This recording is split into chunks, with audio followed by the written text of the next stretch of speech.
that has never been in contact with any particular law enforcement court system.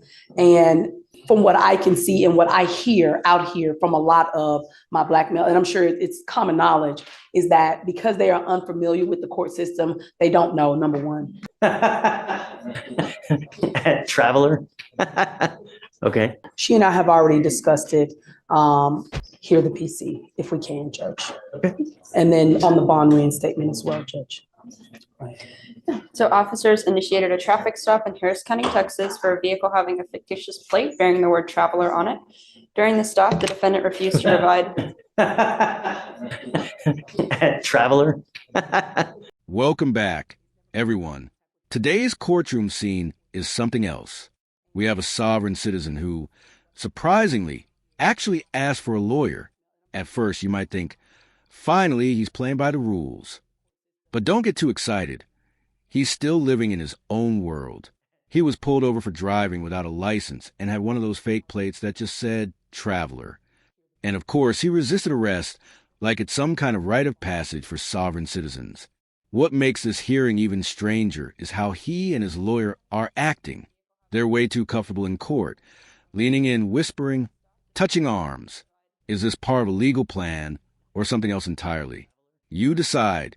During the stop, the defendant refused to provide ID or insurance information, stating, "I do not consent to this." Officer attempted to remove the defendant from the vehicle, and defendant actively resisted by pulling his arm away from deputies until he was detained.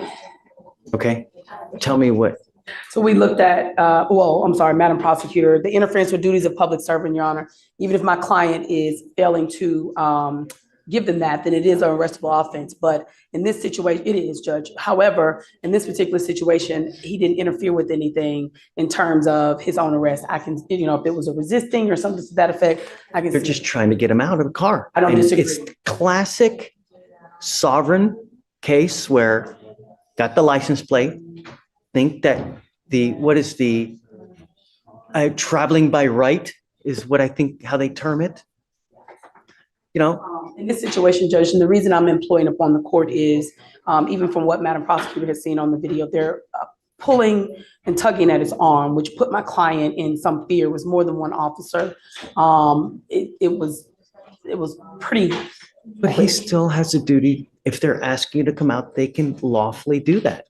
And there are videos, and go on YouTube, right? There are hundreds of videos where officers will literally destroy your car to get you out. When you get into a pissing match with a person who has the power of arrest, who's going to win, Mr. Daly? We don't disagree, Your Honor. Right. You know what I mean? That's real life. We don't disagree, Your Honor. I think under the circumstances of what actually happened, it was not Mr. Daly's position to resist or to interfere. That was not. He was concerned for his safety at that point. And actually, I don't know, did you hear that on the video? Right. And so in reviewing the video, it was pretty quick, pretty brash. They didn't give him an opportunity to respond per the prosecutor. In this situation, it wasn't as if he was intentionally. Remember, this is just a mere probable cause. Yes, so I agree. They ask you to come out of the car one time. Yeah, it's really that's. So, I think that there's enough probable cause to go forward now. The problem is, Mr. Daly, is that we revoke your bond. Your bond is set at 2501, and you've continually failed to appear. So, the case and the way that you've treated us, it shows me that you just refuse to accept authority. How are we supposed to deal with that? How do we deal with that, Timberland? Your Honor, the only reason I bring to your attention is I asked the court to take into consideration. We have a Black male works every day who, and I hate to put that on the court, but I do in this particular climate, that has never been in contact with any particular law enforcement court system.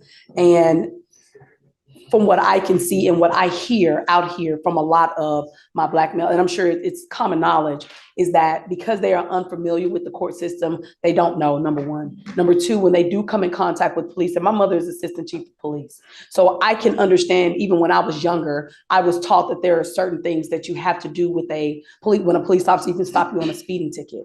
What we don't know is whenever these officers come up, when you're somebody who don't have the privilege of having a police officer as a parent, or who isn't familiar and is being raised in this particular climate and seeing what they see on TV and seeing what they hear and everything that has occurred, you don't know what the proper steps are. I was trained from when I was grown up what you do. I'm not saying that what he did was right or wrong. I'm not saying that how he reacted to this particular court, it is wrong. However, I'm employing upon the court to ask the court to take into a little bit of consideration, number one, from his perspective.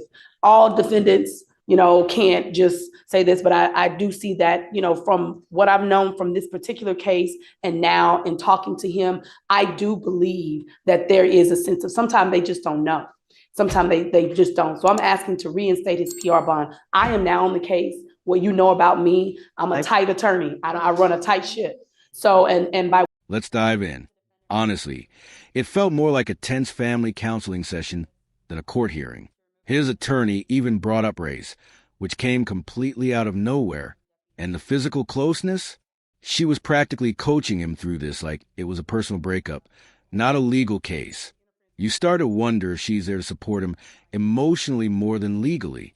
Then they argue that the police had no reason to pull him from the car. Meanwhile, the fake traveler, played alone, was practically begging for attention. Sovereign citizens may believe in their own rules, but that kind of defense just doesn't hold up in a real courtroom, especially a judge who isn't buying it. Here's the part that really surprised me. The judge seemed unusually lenient. This guy skipped court, resisted arrest, and had a fake license plate that looked homemade. Normally, that would lead to extra charges, maybe even jail time. But instead, he basically got a warning. What kind of message does that send others who think they can ignore the law? And the lawyer, wow. I've seen attorneys fight hard for clients, but this was different. Her constant leaning in and touching his arm felt more like babysitting than defending. I believe I can reach him and getting him to court and resolving this matter, which is what I talked to the prosecutor about when you were on break. It's like, let's just resolve this. Let's take care of this. I'll buy it. Yes, sir. Okay. Thank you, Judge. I'm not going to do this again, though. I promise you. I don't care whoever you have. If you flake on us again, that's 3 times. It's out. I'm not going to do it again. Do you understand, Mr. Daly? I mean, when you come to court, good things happen. When you don't show up and you continually do it, you can't expect good things to happen. Now, do you have a Texas driver's license? Not right now. You're not allowed to drive. Right. You have a bond condition and you've signed an affidavit with me today promising you're not going to drive. I don't care how you term it. Driving, traveling, however you're going to word it, whatever you do not get into the driver's seat of an automobile, a motorcycle, anything with a combustible engine where you can get on the road unless you have approval from us. Do you understand? I don't care that you have to work. I don't care if you have to go to church. I don't care if you're going to a funeral. I don't care if you're going to wherever it may be. Do not drive. Do you understand? Heed this warning. You're not going to get another one. Okay, Timberlane, I'll reinstate the bond. Thank you, Your Honor. And I'll talk to her. We were going to try to talk to Chief, but it's pretty busy I today. think the case is only 3 months old, Yes, so you've got time. You can do whatever you want. Yes, sir. Thank you, Judge. Because you have a lawyer, I will waive your appearance. You don't have to waste your time coming to court now, but you must stay in touch with her and she'll tell you when you got to come back to court. If she comes back and tells me she can't get a hold of you because you're playing games or you've gone AWOL or whatnot, or you get arrested for something else, all bets off. We good? I'm not asking for much, man. Really. And for future reference, when you get into a pissing match with someone with the power of arrest, you are nearly always going to lose. It's just the way it works. And as a young black man in today's society, you got to be extra special careful because things can go really wrong really quick. And there's evidence of that over and over and over. Throwing out the race argument without any supporting facts made it all feel even stranger. All in all, this was one of the oddest hearings I've seen. The client barely spoke, but his lawyer made plenty of noise for both of them. From the awkward closeness to the wild claims, it was a complete mess from start to finish. That's sovereign citizen content for you. It never fails to surprise. If you enjoyed this video, make sure to like and subscribe. I post new content every day. And seriously, tell me what you thought about that attorney, because I need someone else to confirm that was unusual. Thanks for watching, and I'll see you in the next one.